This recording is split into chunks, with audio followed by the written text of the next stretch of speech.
தாய் தமிழ் உறவுகளுக்கு வணக்கம். திமுக இஸ்லாமியர்களின் நண்பனா? திமுக இஸ்லாமியர்களின் நண்பனா என்ற தலைப்பில் இந்த காணொலியை நாம் காண்கிறோம். புலி வருதுன்னு சொல்லுவாங்க.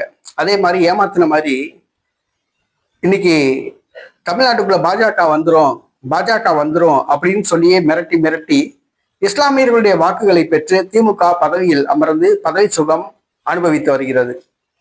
தேர்தல் நேரத்தில் திமுக இஸ்லாமியர்களுக்கு ஒரு வாக்குறுதி கொடுத்தது. என்னவென்று சொன்னால், நாங்கள் ஆட்சிக்கு வந்தால் 27 ஆண்டு காலமாக விசாரணை கைதிகளாக இருக்கிற அப்பாவி சிறை கைதிகள் விடுதலை செய்யப்படுவார்கள் என்று கூறியது. 1998ஆம் ஆண்டு கோவை குண்டுவெடிப்பில் விசாரணைக்காக அழைத்து செல்லப்பட்ட கைதிகள் 27 ஆண்டு காலமாக இன்னும் சிறையிலேயே உள்ளார்கள். ஒரு சிலர் சிறையிலேயே இறந்தும் விட்டார்கள். இந்த அப்பாவி சிறை கைதிகளை நாங்கள் ஆட்சிக்கு வந்தால் விடுதலை செய்வோம் என்று திமுக கூறியது. ஆனால் இந்த 4.5 ஆண்டு காலமாக அவர்களை விடுதலை செய்ய எந்த ஒரு நடவடிக்கையும் எடுக்கவில்லை.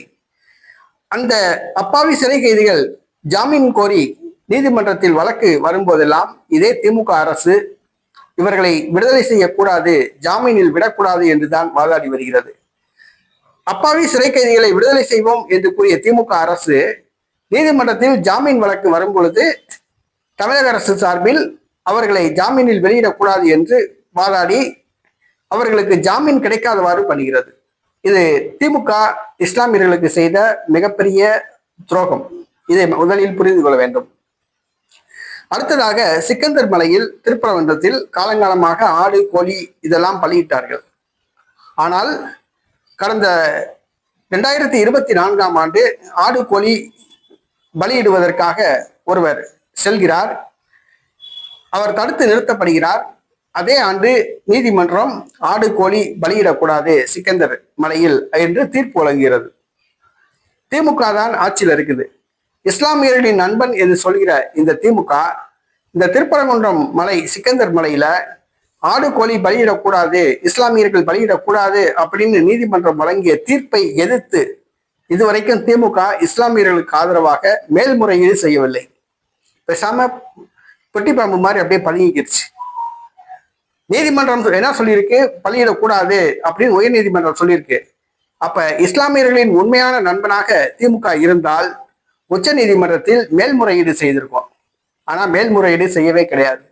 அடுத்தபடியாக திருப்பரங்குன்றத்தில் இந்த தீபம் ஏற்றுற பிரச்சனையை வச்சு இன்னைக்கு பாஜகவும் திமுகவும் அரசியல் செய்து இஸ்லாமியர்களுடைய வாக்குகளை எப்படியாவது கவர்ந்துடணும் அப்படின்னு திமுக அரசியல் செய்து இதை இஸ்லாமியர்கள் புரிந்து கொள்ள வேண்டும். பாஜக உள்ள வந்துரும் அப்படிங்கிறதுக்காக வேண்டி நீங்க திமுகவுக்கு நீங்க ஓட்டு போட்டீங்கன்னா திமுக உங்க முதுகுல குத்தும், உங்களுக்கு துரோகம் தான் பண்ணும். கடந்த 4.5 ஆண்டு காலமாக இஸ்லாமியர்களுக்கு திமுக என்ன செய்தது? அதான் கேள்வி. கருணாநிதி செஞ்சாப்புல மகளிருக்கு இஸ்லாமியர் இடஒதுக்கீடு அதெல்லாம் பண்ணியிருக்காப்புல. இந்த 4.5 ஆண்டு காலமாக திமுக மு.க. ஸ்டாலின் என்ன பண்ணியிருக்காப்புல? கருணாநிதி மகன் மு.க. ஸ்டாலின் இஸ்லாமியர்களுக்கு ஏதாவது ஒரு நன்மை செய்துள்ளாரா? அதை பட்டியலிட்டு காட்டுங்க. எதுவுமே கிடையாது. அப்புறம் ஏன் இன்னும் திமுக இஸ்லாமியர்களின் நண்பன் அப்படின்னு சொல்லிட்டு இருக்கு? ஊரை ஏமாத்துறாங்க, அதான் உண்மை.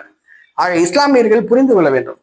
திமுக இஸ்லாமியர்களுக்கு செய்த துரோகத்தை புரிந்து கொள்ள வேண்டும். இது வருங்காலங்களில் பாஜக உள்ள வந்துரும் அப்படிங்கிறதுக்காக வேண்டி திமுகவுக்கு வாக்களிக்க கூடாது. திமுகவை விட நல்ல மாற்று கட்சிகள் இருக்கின்றன, அவற்றுக்கு வாக்களிக்க முன்வர வேண்டும்.